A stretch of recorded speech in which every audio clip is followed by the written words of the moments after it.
hari ini Bapak Kapolsek mau bilang Pak Kamong ini, kamu anak-anak dari Waringin toh? Ya. Nah, kalau bermain di air salobar, bermain saja sing ada larangan. Tapi kalau domba ganggu. Beginilah cara Kapolsek Nusa Niwe Ibtu Johan Anakota menjaga Kamtibmas di wilayah hukumnya.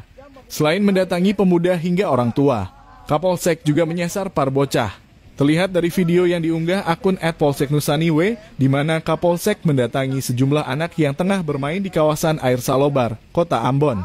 Kemudian Kapolsek memberikan arahan kepada mereka agar tidak berkelahi dan tidak bermusuhan antar kompleks.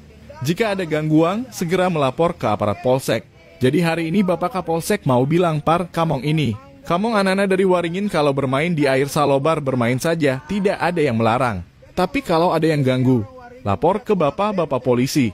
Jangan lari-lari, ucap Anakota dalam video tersebut.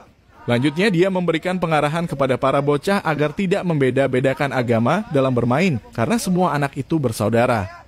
Orang beragama Islam, Kristen, Hindu, dan Buddha yang ada di Ambon semuanya bersaudara. Jangan kalian dari kecil-kecil menyimpan dendam, itu salah, tegasnya.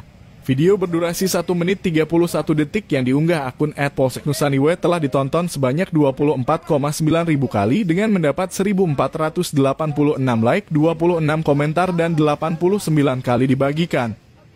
Jadi orang Waringin, orang air salobar, pohon mangga, benteng, kuda mati, basudara semua, paham? Paham. Jadi kalau orang Waringin lihat orang benteng atau orang air salobar, pohon mangga, itu orang basudara, paham? Paham. Ya, jadi semua boleh bakalahi, salah. Kalau dong bakalahi nanti dapat main bola. Oke ya? Oke.